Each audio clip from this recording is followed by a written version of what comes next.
Ay nangalipig na kalakip niya sa pamamagitan ng bautismo sa kamatayan na kung paanong si Kristo ay nabuhay na maguli sa mga patay sa pamamagitan ng kaluwalhatian ng Ama ay gayon din naman tayo'y makalalakad sa panibagong buhay. Ayun, yung nabautismuhan, nalibing na yung ating dating pagkatao, yung lasenggo, yung babaero, yung bisyoso, yung masamang pagkatao, ililibing na yun sa bautismo.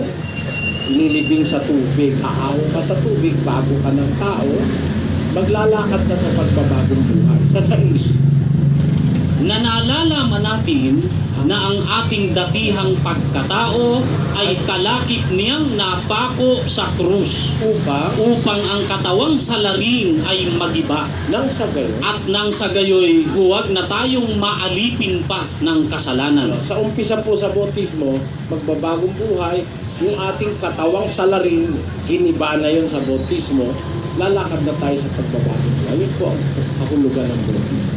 Kaya kami, pagka may mga miyembro ng bagong aani, aming samahan, binabautismuhan po namin.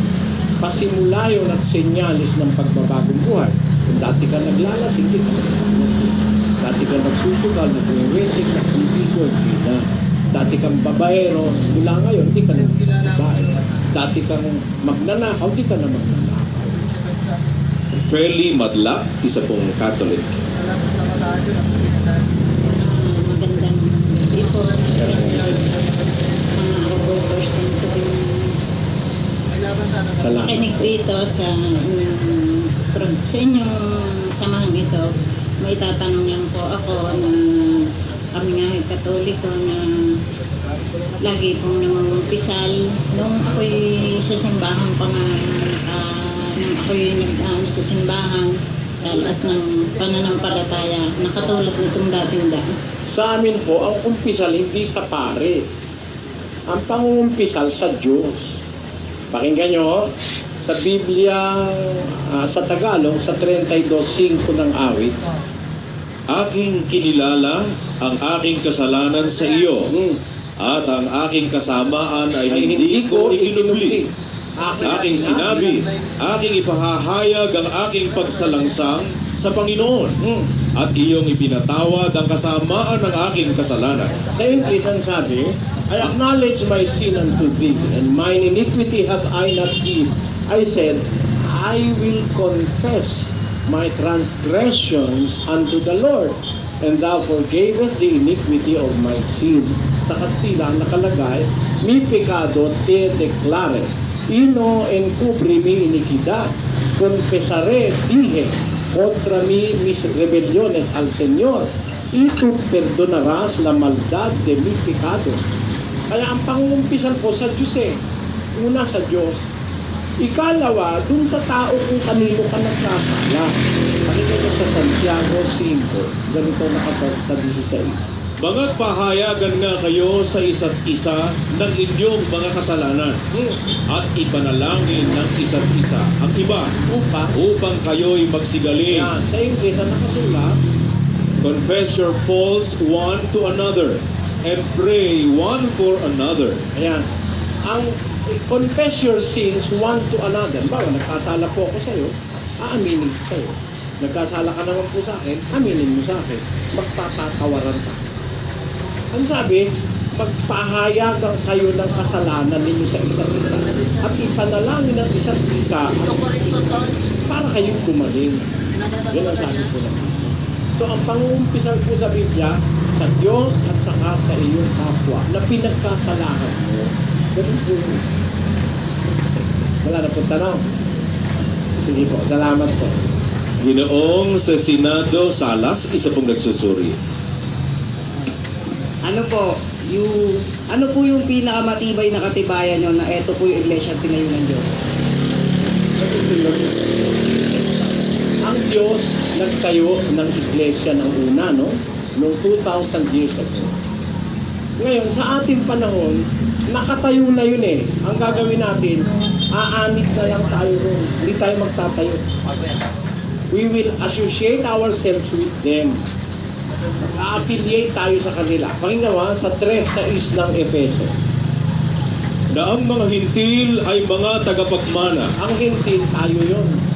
Lahat ng bansang labas ng Israel, tinatawag sa Biblia na Gentiles o hintil. Ang sabi, kasama tayong Pilipino dahil hindi tayo Israelite. Kasi yung unang religiyon sa Israel na pundar yun eh. Ngayon, sa labas ng Israel, ang tawag hintil. Ang mga hintil daw, tagapagmana At mga kasangkap ng katawan. At mga may bahagi sa pangako na kay Kristo Jesus sa pamamagitan ng Ebanghelyo. Sa pamamagitan ng Biblia, yung Biblia na yan, masasangkap tayo dun sa katawan. Yung katawan, yun yung iglesia, Colosas 1:18. At siya ang ulo ng katawan sa bakatwid bagay ng iglesia. Ang iglesia yun ang katawan. Tayo mga hindi, sasangkap tayo dun sa katawan. Meaning, magiging member tayo sa katawan. Paano tayo magiging sangkap nun? Sa pamamagitan ng Ebanghelyo. Parang ganito, no? Sabi ng mga Kristiyano nung una, nasa Biblia, huwag kang papatay. Sinunod nila yon. Nakarating sa atin ang Biblia, sinunod mo rin, hindi ka rin pumapatay. Nananalangin sila, hindi pa ulit-ulit, nabasa mo yung panalangin sa Biblia, yun din ang sinunod mo.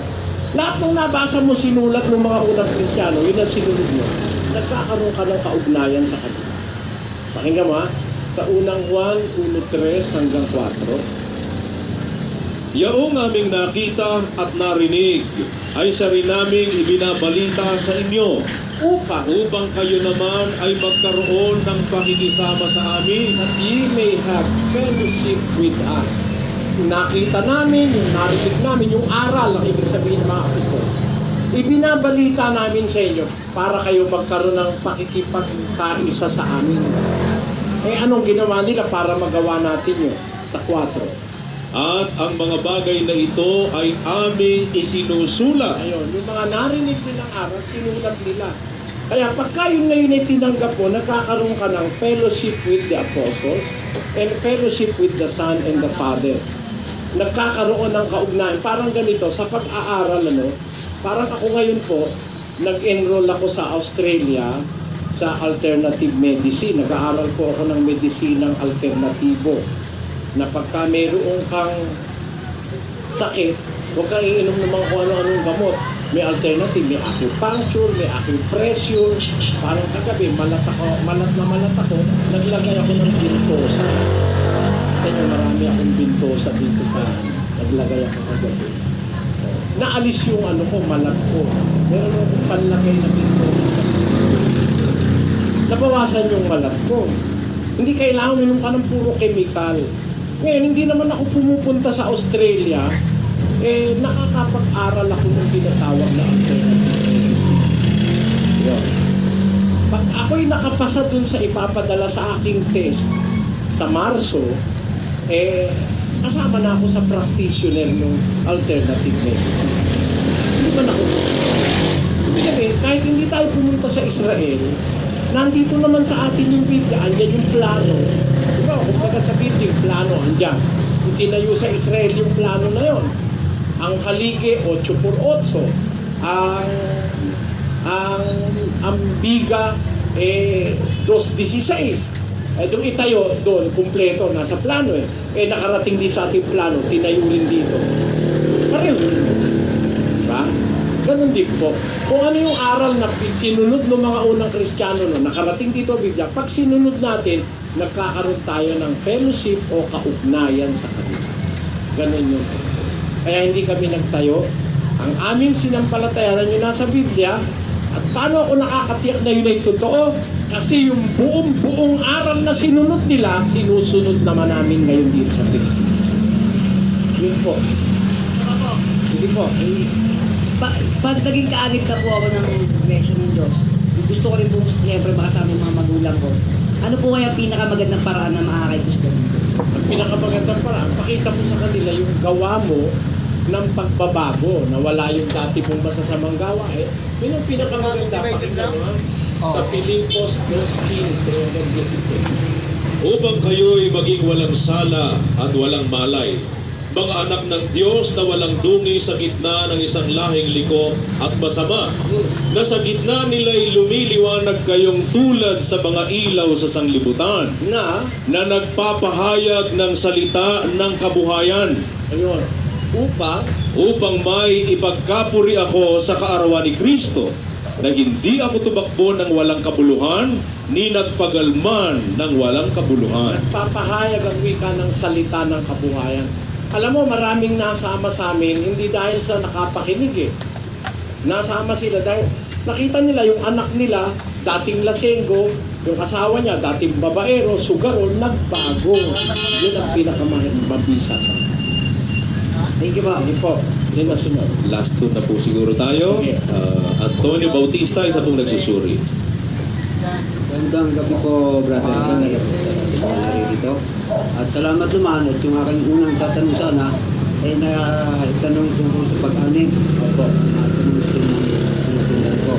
At pagkano ko po noon, pag-anim mo sa isang iglesia ay pumamitan lamang ng bautismo.